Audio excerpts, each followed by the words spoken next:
सुप्रभात बच्चों। तो आज हम आप लोगों को कक्षा 10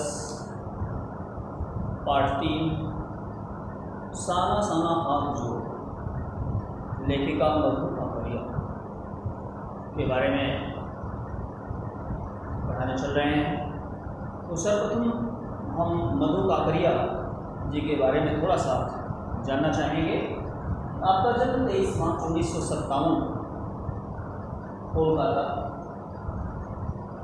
में हुआ और वहीं से आपने एमए अर्थशास्त्र में डिप्लोमा प्राप्त किया। इसके साथ साथ ही कंप्यूटर के क्षेत्र में आपने एप्लीकेशन डिप्लोमा भी प्राप्त किया और हिंदी साहित्य के क्षेत्र में आपने उपन्यास के माध्यम से, कथा के माध्यम से, कहानी के माध्यम से और यात्रा वृत्तांत के माध्यम से समृद्ध करने की कोशिश की। और आपकी रचना की विशेषता रही है कि आप में संवेदना रही है और नवीनता रही है। समाज की अनेक ज्वलंत समस्याओं पर आपकी नज़र गई और उस समस्या को उभारने का प्रयास किया और उसका निदान करने के लिए व्यवस्थाएं बनाई, उसके खिलाफ आंदोलन चलाए, समस्या को पहचानी और इसके साथ साथ ही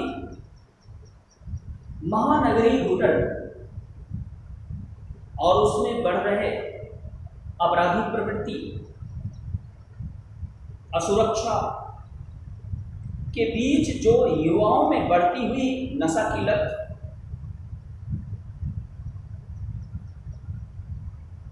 तथा नारी के संदर्भ में उनकी गरिमा, उनकी मर्यादा, उनकी सुरक्षा, उनकी संरक्षा, उनकी शिक्षा की व्यवस्था के संदर्भ में आपने अपनी अभिव्यक्ति दी, उनकी आवाज़ उठाई। ये आपकी साहित्यिक विशेषताएं रही। आपको कई पुरस्कार भी मिले, जिसमें कथाक्रम सम्मान है और हेमचंद्र सम्मान भी आपको दिया गया और अभी भी आप लेखन के क्षेत्र से जुड़े हुए हैं। साना साना हाथ जोड़े, साना साना हाथ जोड़, यह हमारा शीर्षक है। इसका तात्पर्य है कि छोटे छोटे हाथों से हाथों को जोड़ करके प्रभु की प्रार्थना करना।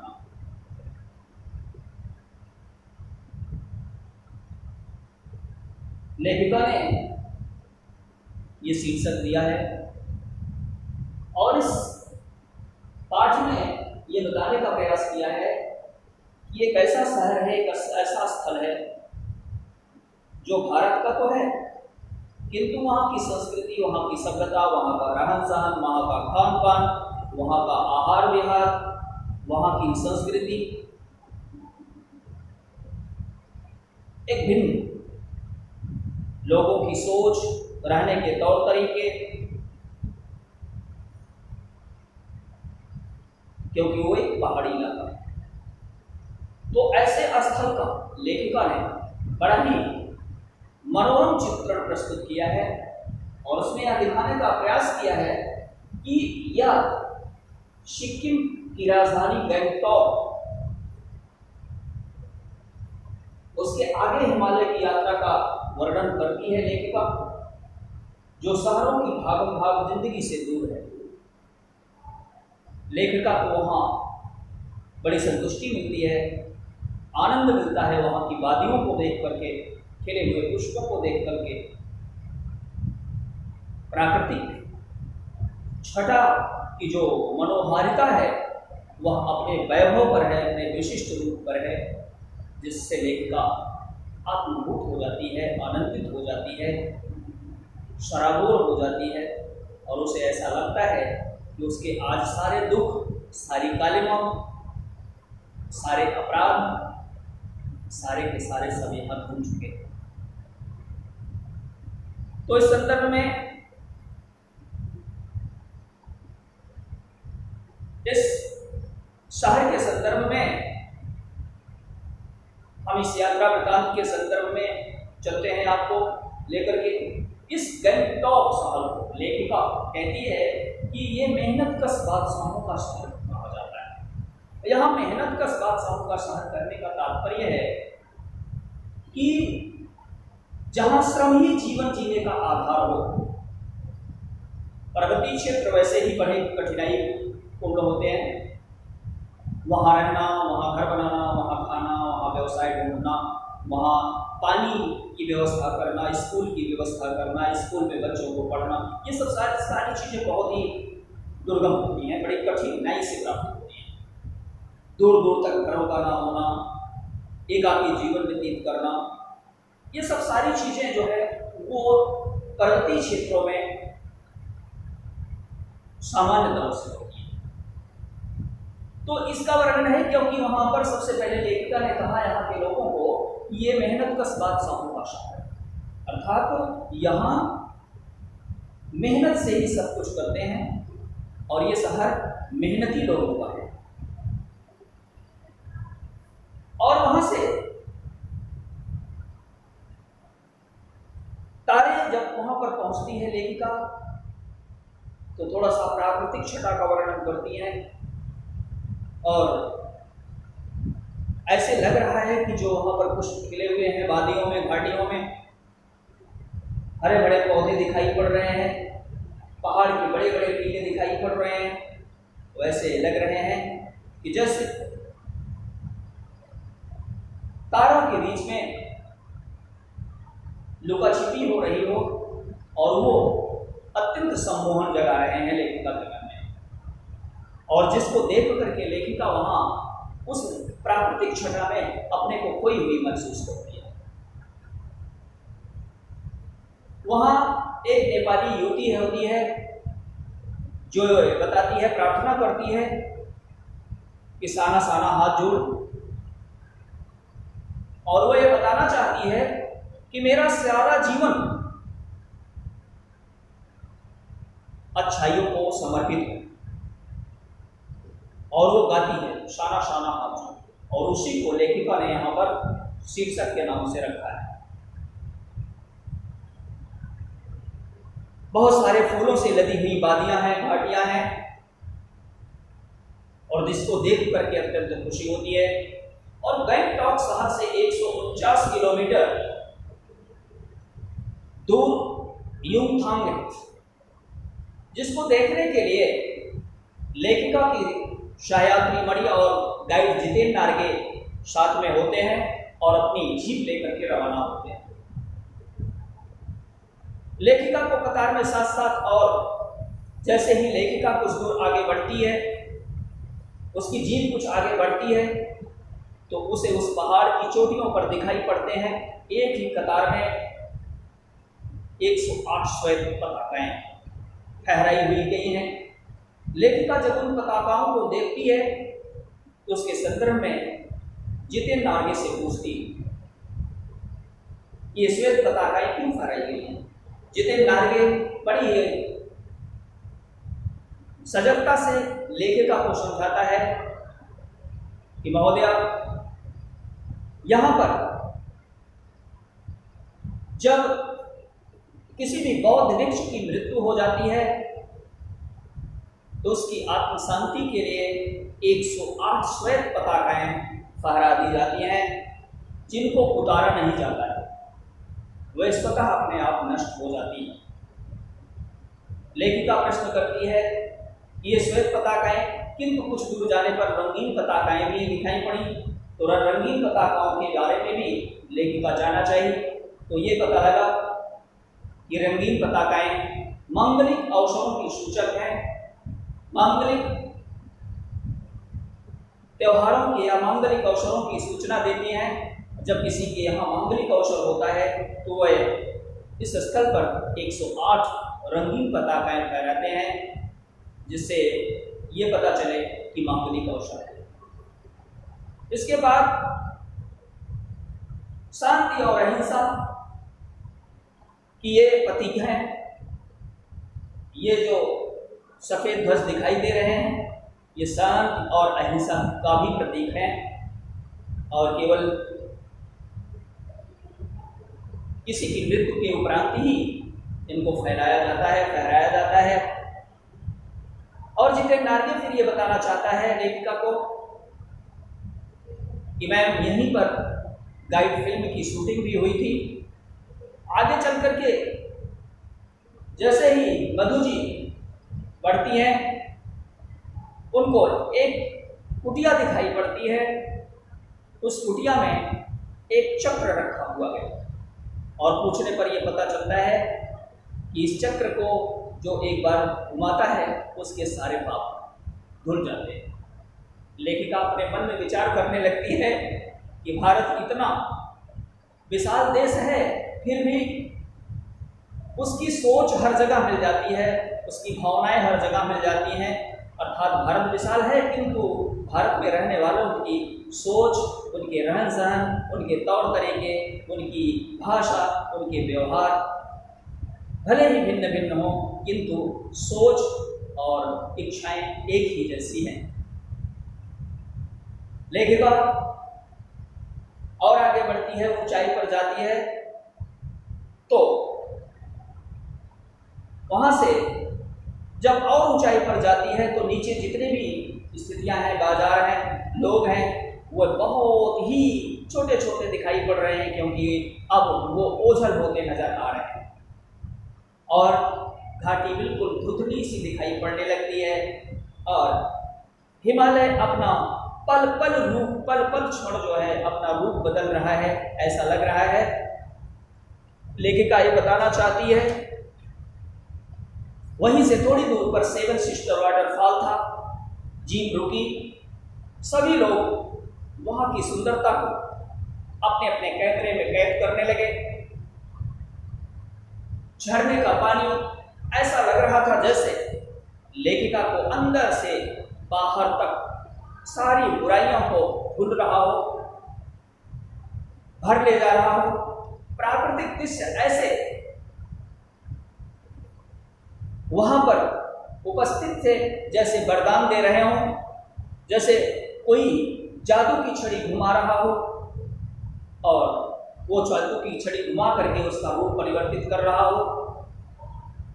थोड़ी देर में जीप और आगे बढ़ी, जिसको हम जिम ग्रीन लिखे शब्द, थिंक ग्रीन लिखा हुआ शब्द था, आगे बढ़ी जीप, तो वहां लिखा था थिंक ग्रीन। वहीं जीप रुक जाती है और सब कुछ एक साथ घटित होता दिखाई दे रहा था। झरने बह रहे थे, वादियां फूलों से सजी संवरी थी, ऊंची ऊंची चोटियां थी। प्राकृतिक दृश्य बड़ा ही मनोहारी था। ठीक उसी के नीचे तिस्ता नदी भी बह रही थी जो वहां की सुंदरता में चार चांद लगा रही। इतने सुंदर वातावरण, भूख, गरीबी और मौत के बीच कार्य कर रहे लोग लेखिका को विचलित कर दिए,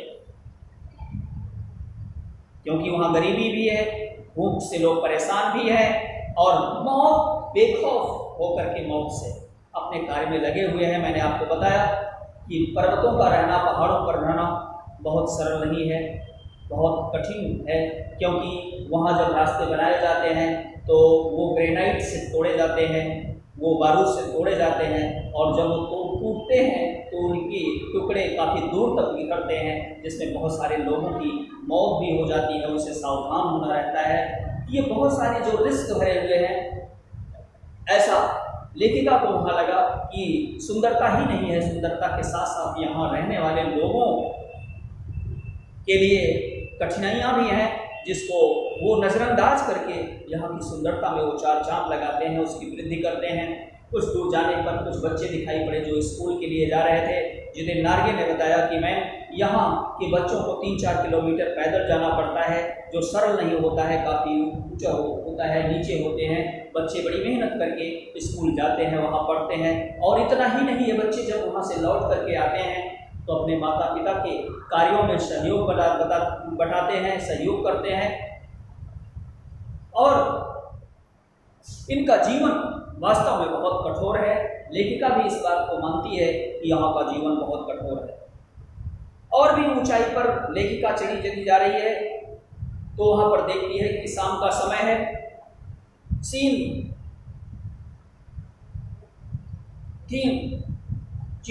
सिनयांग से होते हुए आगे और जब बढ़ती है, गुजर रही होती है गाड़ी, तो कुछ चाय के बागान दिखाई पड़ते हैं। उन चाय के बागानों में रंग बिरंगे वस्त्र पहने लड़कियां एक टोकरी लेकर के उसमें चाय की पत्तियां चुन रही हैं। और शाम का समय है, उनका रंग बिरंगा और चाय की हरी भरी पत्ती, सायंकालीन सूर्य के अस्त होने की स्थिति, ये तीनों चीजें मिलकर के इस प्रकार से प्रकृति की सदा को बिखेरती हैं, सुंदरता को बिखेरती हैं। लेखिका को लगता है कि जैसे इंद्रधनुष खिला हुआ हो। आगे चलकर लांथूम में लकड़ी का बना एक छोटा सा घर है। वहाँ छोटे छोटे लकड़ी के बने घर होते हैं जिसमें लोग रहते हैं और खेती भी करते हैं। उसमें पहाड़ी आलू, धान की खेती और शराब भी उनका मुख्य व्यवसाय है। यहाँ पर बर्फ बहुत कम गिरती है, स्नोफॉल बहुत कम होता है। लेखिका जानना चाहती है कि यहाँ बर्फ क्यों गिरती, कम गिरती है। तो लोगों ने बताया कि यहाँ पर्यावरण प्रदूषण से स्नोफॉल कम हो गया है, लिहाजा इसलिए यहाँ पर स्नोफॉल नहीं होता है। कटाव भारत का स्विट्जरलैंड भी कहा जाता है, और किंतु यहाँ पर अभी कटाव पूरी तरीके से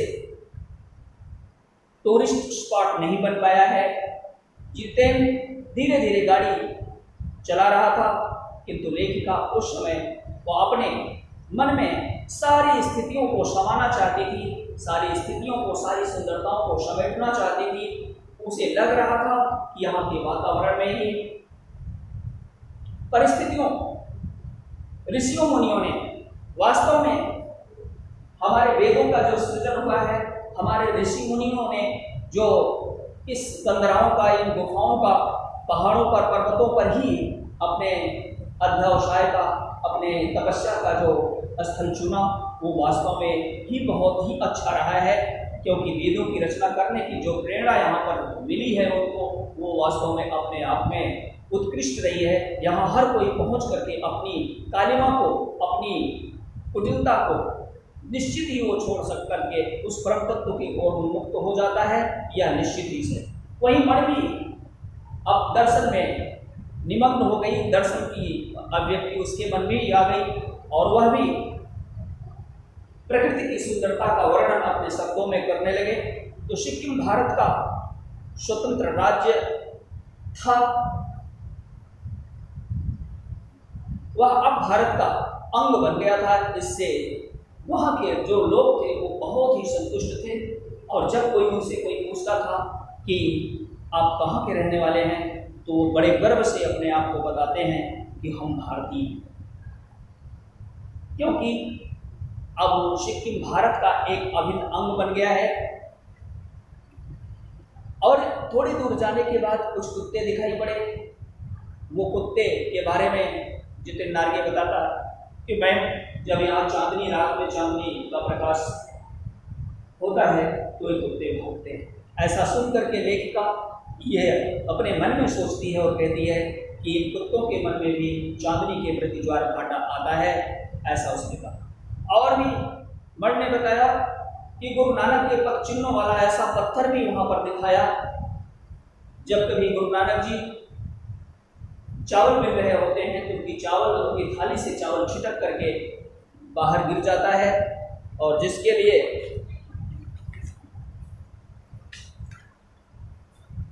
खेतुम नाम का 1 किलोमीटर का ऐसा भी स्थल दिखाया जहां देवी देवताओं का निवास माना जाता है।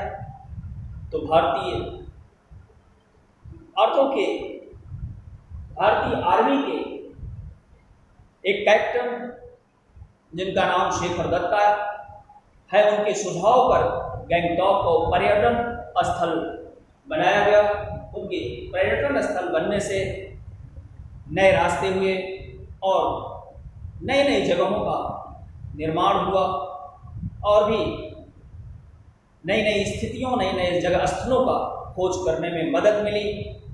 और यह स्थिति भारत के लिए, भारत के परिक्षेत्र के लिए, भारत के भूभाग के लिए एक टूरिस्ट स्पॉट के रूप में, एक अच्छी स्थिति के रूप में विद्यमान है। और लेखिका ने एक ऐसे दुरूह स्थल का वर्णन अपनी यात्रा वृत्तांत के माध्यम से किया जो हिमालय की घाटियों में छुपा हुआ एक ऐसा मनोरम और सुंदर, आकर्षित करने वाला भारत का स्विट्जरलैंड के नाम से जाना जाता है। तो बच्चों, मुझे इस बात की भी जानकारी है कि ये जो छोटा सा लेक्चर शाना हाथ जोड़ के संदर्भ में मैंने अभी बताया दिया, इसलिए आप अच्छी तरीके से समझे होंगे। और अगर कहीं किसी भी प्रकार से कोई दिक्कत होती है तो जरूर हमें कमेंट में लिखें।